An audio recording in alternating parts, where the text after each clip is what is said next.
नमस्कार। कैसे हैं आप लोग? बीते कुछ दिनों से सोनम वांगचुक जी जो है वो धरने पर बैठे हुए हैं। वो अपने किसी निजी स्वार्थ या निजी कारणों की वजह से नहीं धरने पर बैठे हुए हैं। एक सामाजिक मुद्दा था, नीट पेपर लीक, उसको लेकर के वो धरने पर बैठे हुए हैं।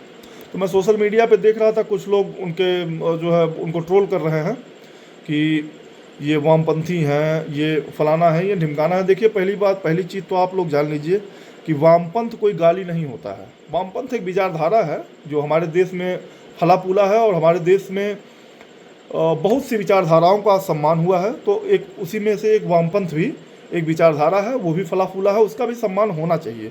ठीक है, आपके नज़रिए से कोई विचारधारा अगर गलत है तो उस विचारधारा को अपने विचारधारा से उसका काट होना चाहिए, ना कि गाली गलौज से उसका काट होना चाहिए, जहाँ तक मेरा मानना है। क्योंकि जब आप एक समय तक एक उम्र के पड़ाव में जब आप रहते हैं, जैसे 25 साल तक आप जब रहते हैं, तो आपके अंदर एग्रेशन बहुत ज़्यादा रहता है। और अक्सर करके यही लोग सोशल मीडिया पे बहुत एक्टिव होते हैं। और 25 से 26 साल 27 साल के लोग बहुत एग्रेसिव होते हैं, और उनमें सच जो जानने की एक ललक होनी चाहिए, और उसको जो सच तक पहुंचने का जो एक प्लेटफॉर्म होना चाहिए, वो सही मिल नहीं पाता है। तो वो सोशल मीडिया को ही अपना प्लेटफॉर्म मान लेते हैं सच तक पहुंचने का, वही मामला हो जाता है गड़बड़। सोशल मीडिया पे आप किसी को कितना उन्मादी बना सकते हैं, किस स्तर तक किसी को ले जा सकते हैं, अगर आपको देखना है तो आप सोशल मीडिया पर इस चीज़ को रिसर्च करके देख सकते हैं। सोशल मीडिया, आप जैसा कंटेंट फॉलो एक बार कर लिए, उसी एल्गोरिदम पे आपके पास कंटेंट भेजता रहेगा। और आदमी समझता ये है कि ये जितनी भी जानकारियाँ मेरे पास आ रही हैं ये परफेक्ट हैं, यही तथ्य हैं, यही पूरी तरह से सत्य है। इस चीज़ को आप लोग जितना जल्दी समझ लेंगे उतना समाज के लिए अच्छा होगा, और हमारे भारत देश के लिए अच्छा होगा। सोशल मीडिया एल्गोरिदम पे चलता है। आप किस तरह के कंटेंट 2 3 बार 4 बार 10 बार अगर देख लिए, तो उसी तरह के कंटेंट और उससे किस स्तर तक वो ले जाएगा वो एल्गोरिदम, आप समझ भी नहीं पाएंगे धीमे धीमे। और एक समय के बाद आप एक सामान्य आदमी से एक उन्मादी आदमी बन जाएंगे।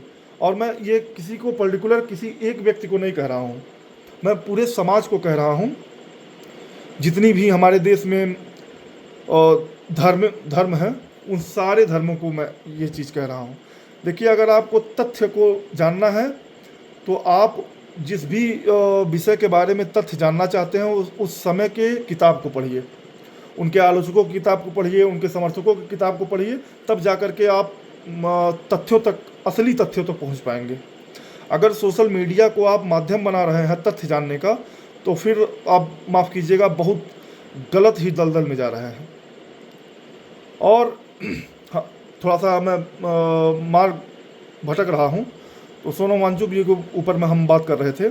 वो बैठे हुए हैं और उनसे लोग तरह तरह की बातें भी कर रहे हैं कि वो ऐसे हैं, वो ऐसे हैं। ठीक है, मैं कह रहा हूँ कि वो लाख गड़बड़ हैं, उनके अंदर तमाम बुराइयाँ हैं। लेकिन आप देखिए ना कि उस आदमी ने देश के लिए किया क्या है। और ये कोई छुपी हुई चीज़ नहीं है। आप सोशल मीडिया, आप इंटरनेट खोलिए और इंटरनेट पे सर्च कीजिए। अगर आपको नहीं लिखना आता है तो आप बोल करके सर्च कर सकते हैं। और मैं पूरे प्रमाण के साथ कह सकता हूँ, ये जितने भी लोग उनको गाली दे रहे हैं, इन्होंने, ये लोग केवल और केवल इस देश को देने लेने के सिवाय कभी कुछ दिया नहीं होगा। और देने में केवल टट्टी और पेशाब दिया होगा, और इससे अधिक अतिरिक्त कुछ दिया नहीं होगा। उस आदमी ने बहुत कुछ दिया। आप एक बार कम से कम, अगर जिस आदमी को क्रिटिसाइज़ कर रहे हैं, जिस आदमी के बारे में आप बोल रहे हैं, उसके बारे में थोड़ा अध्ययन कर लिया कीजिए। इससे होगा क्या कि आप लोगों का भी ज्ञान बढ़ेगा, और अगले को भी एक गलत दलदल में नहीं ले जाएंगे आप। ये सोशल मीडिया पर आप जो प्रमाण मान करके चलते हैं, ये मेरे और आप जैसे लोग घर में बैठ करके इन चीज़ों को गढ़ते हैं कि कैसे फीड करना है आज की जनरेशन को, और कैसे ले करके जाना है ख़राब चीज़ों की तरफ। मैं भी एक समय हुआ करता था, महात्मा गांधी का बहुत बड़ा आलोचक था। जब मैं 20 साल 21 साल तक का था, तो मैं गांधी जी का बहुत बड़ा आलोचक था। यकीन मानिए कि मैं गांधी जी का नाम तक नहीं सुनना चाहता था। लेकिन जैसे जैसे थोड़ा सा उम्र मेरा मतलब बढ़ा, मैं किताबों के पास गया, थोड़ा अध्ययन किया। मैं ये नहीं कह रहा हूँ कि मैं बहुत बड़ा अध्ययनकारी बन गया, मैं बहुत सी किताबें पढ़ ली मैंने, ऐसा नहीं है।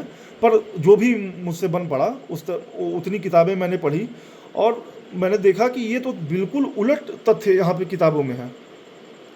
किताबों में सच्चाई और कुछ है, उनका व्यक्तित्व कुछ और है। फिर धीमे धीमे धीमे धीमे और रुचि बढ़ी, और किताबों का अध्ययन किया। तो अध्ययन से हुआ क्या कि मेरा जो एक संकीर्ण विचारधारा था, जो संकीर्ण सोच थी मेरी, वो थोड़ा एक्सपेंड हो गया, वो खुलने लगा। और फिर मेरा जितना रोष था उनके प्रति, वो सम्मान में बदल गया। तो आप अगर आगे से इतना कम से कम ध्यान दीजिए, मेरे कहने भर से मत मान लीजिए कि अगर मैं कह रहा हूँ ठीक है। आज भी कुछ लोग मेरी इस बात से इत्तेफाक नहीं रखेंगे, और मेरी कहने भर से मत मान लीजिए आप किसी को, लेकिन कम से कम उस समय के उनके आलोचकों की ही किताब पढ़ लीजिए आप, या उस समय में जो भी जिनको आप मानते हैं। जैसे महात्मा गांधी जी को अगर आप नकारते हैं, ठीक है, बहुत से लोग ऐसे राष्ट्रवादी लोग हैं जो महात्मा गांधी जी को कोई योगदान नहीं मानते हैं देश में। तो आप एक काम कीजिए, आप जिनको मानते हैं, जैसे हमारे आइडल हैं, मेरे भी आइडल हैं व्यक्तिगत रूप से, भगत सिंह जी हैं, चंद्रशेखर आज़ाद जी हैं, सुभाष चंद्र बोस जी हैं। आप एक काम कीजिए, इन लोगों का एक बार विचार जान लीजिए महात्मा गांधी के बारे में क्या था। इससे भी आपको एक रास्ता मिल जाएगा, एक आपका जो कुंद बुद्धि है वो खुल जाएगा। जो आप लोगों ने अजम्पशन करके पहले से ही बैठे हुए हैं, वो कम से कम वो टूट जाएगा। तो अगर किसी के बारे में जानना है तो उस समय के, उस कालखंड में जो भी लोग रहे हैं उनकी किताबें पढ़ लीजिए आप, फिर दूध का दूध और पानी का पानी हो जाएगा, सारा कुछ क्लियर हो जाएगा। तो मेरा बस इतना कहना है। बात बहुत लंबा खिंच गया, मैं बात करने बैठा था सोनम वांगचुक जी के बारे में, बातें इधर उधर थोड़ा सा बढ़ जाती हैं। तो मेरा बस इतना कहना है सरकार से, मेरा निवेदन है इतना कि आप लोग क्या बोलते हैं, एक बार सोनम वांगचुक जी से बात कीजिए। आपको इस्तीफा दिलवाना है दिलवाइए, नहीं दिलवाना है मत दिलवाइए, वो आप लोगों का व्यक्तिगत मामला है।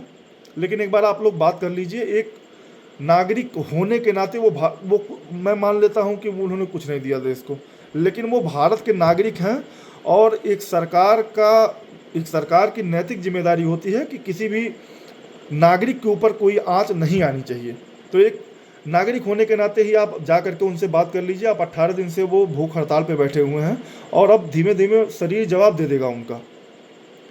और जैसे हमने जीडी अग्रवाल जी को खो दिया, ऐसे ही एक और हम हीरा खो देंगे। तो कुछ बनाने का प्रयास हो सरकार द्वारा, कुछ हमेशा मिटाने का प्रयास ना हो। एक कोई सरकारी नुमाइंदा जा कर के बात कर ले उनसे, किन किन मुद्दों पे वो बात करना चाहते हैं, एक बार कम से कम सुन ले, और उनका जो अनशन है उसको तुड़वाने का प्रयास करे सरकार। धन्यवाद।